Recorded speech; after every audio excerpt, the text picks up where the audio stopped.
Because of Winn Dixie by Katie Camille. Chapter 23. Save the sandwiches! Gloria Dump yelled to me. Save the punch! I got my dog pictures, screamed Sweetie Pie. She went running around, tearing them off the trees and the chairs. Don't worry, she kept shouting. I got 'em! I grabbed a platter of egg salad sandwiches and the preacher grabbed the punch, and we ran into the kitchen with them. And when I ran back outside, I saw that Amanda had hold of Miss Franny Block and was helping her into the house. Miss Franny was so tittery in her high heels that the rain would have knocked her right over if Amanda hadn't held on to her. I grabbed Gloria Dumps's arm. I'm all right, she said, but she put her hand on my arm and held on to me tight. I looked around the garden before we left. All the crepe paper was melted and the candles were out. And then I saw Otis. He was standing there by his jar of pickles looking down at his feet. Otis! I hollered at him over the rain. Come on, we're going inside. When we got in the kitchen, Amanda and Miss Franny were laughing and shaking themselves like dogs. What a downpour, said Miss Franny. Wasn't that something? That came right out of nowhere, said the preacher. Hoo-wee, said Gloria.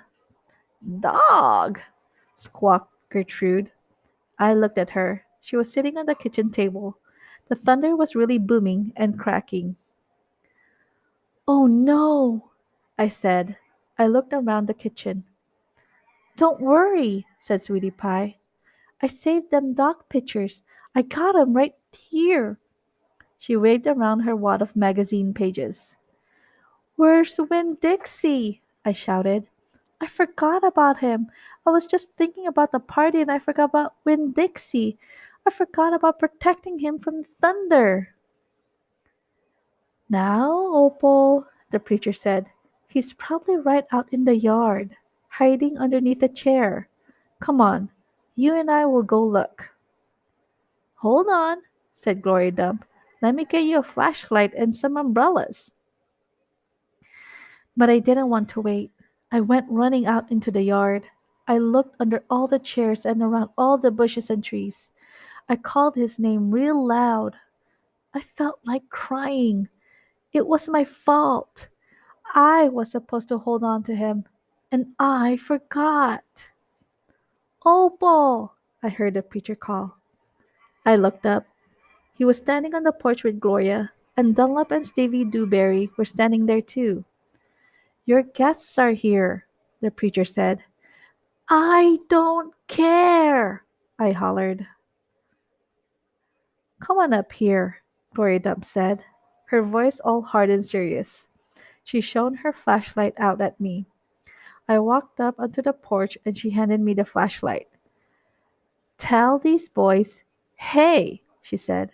Tell them you are glad they came and that you will be right back just as soon as you find your dog. Hey, I said. Thank you for coming. I just got to find Winn Dixie and then I'll be right back. Stevie stared at me with his mouth wide open. You want me to help? Dunlop asked. I shook my head. I tried not to cry. Come here, child, Gloria Dump said. She reached for me and pulled me close to her and whispered in my ear. There ain't no way you can hold on to something that wants to go. You understand? You can only love what you got while you got it. She squeezed me hard. Good luck now, she called as me and the preacher stepped off the porch and out into the rain. Good luck, Miss Franny called from the kitchen. That dog ain't lost, I heard Sweetie Pie holler to somebody inside. That dog's too smart to get lost. I turned around and looked back, and the last thing I saw was the porch light shining on Dunlop Dewberry's bald head. It made me sad, him standing on Gloria's porch, his bald head glowing. Dunlop saw me looking, and he raised up his hand and waved to me. I didn't wave back. Chapter 24. Me and the preacher started walking and calling Winn Dixie's name. I was glad it was raining so hard because it made it easy to cry. I cried and cried and cried, and the whole time I was calling for Winn Dixie. Winn Dixie! I screamed. Winn Dixie! The preacher shouted, and then he whistled loud and long, but Winn Dixie didn't show up. We walked all through downtown. We walked past the Dewberry's house and the Herman W. Block Memorial Library and Sweetie Pie's yellow house and Gertrude's pets. We walked out to the Friendly Corners trailer park and looked beneath our trailer.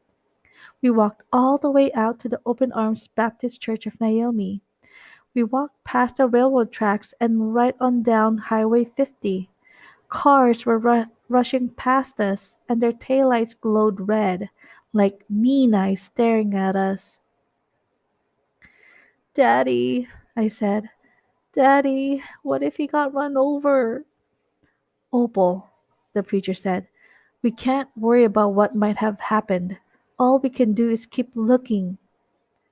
We walked and walked, and in my head I started on a list of 10 things that I knew about Winn Dixie.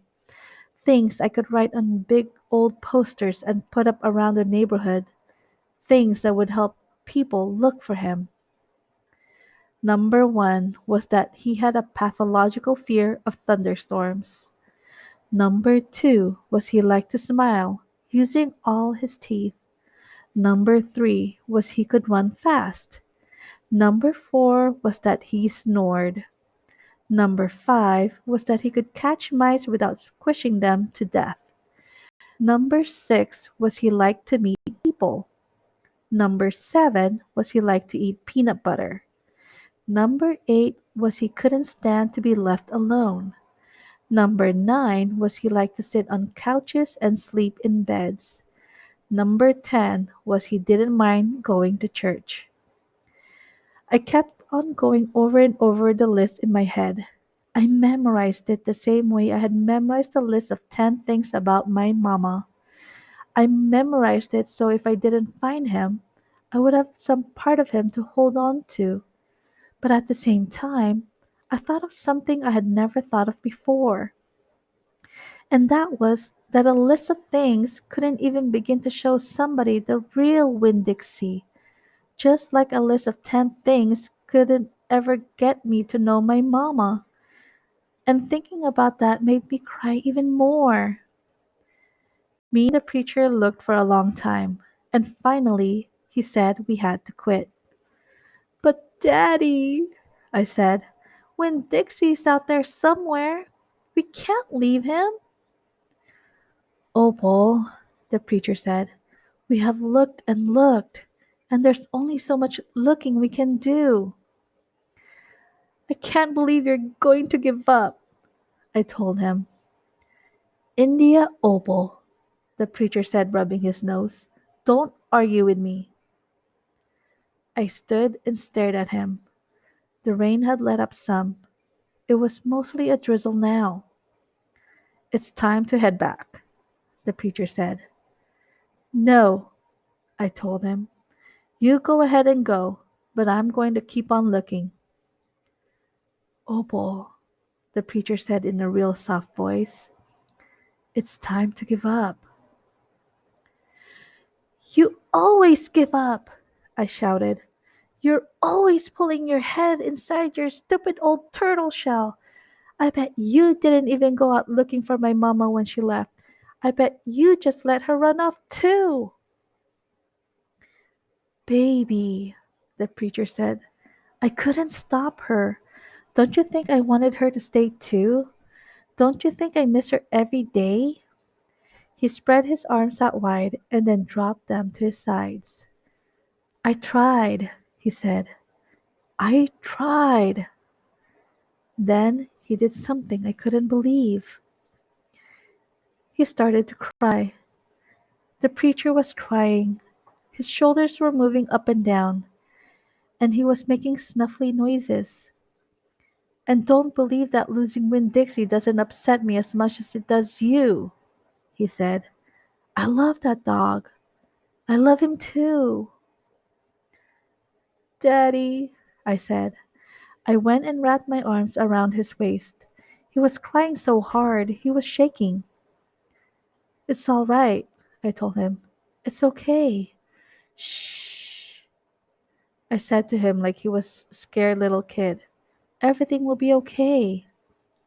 We stood there hugging and rocking back and forth, and after a while the preacher stopped shaking and I still held on to him, and I finally got the nerve to ask the question I wanted to ask. Do you think she's ever going to come back? I whispered. No, the preacher said. No, I do not. I've hoped and prayed and dreamed about it for years, but I don't think she'll ever come back.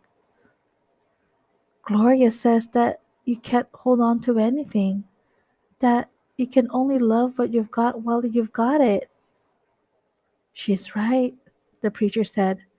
Gloria Dump is right. I'm not ready to let Winn Dixie go, I said. I had forgotten about him for a minute, what with thinking about my mama. We'll keep looking, said the preacher. The two of us will keep looking for him. But do you know what? I just realized something, India Opal. When I told you your mama took everything with her, I forgot one thing. One very important thing that she left behind. What? I asked. You, he said. Thank God your mama left me you. And he hugged me tighter. I'm glad I've got you too, I told him. And I meant it. I took hold of his hand and we started walking back into town, calling and whistling for Winn Dixie the whole end of chapter 24.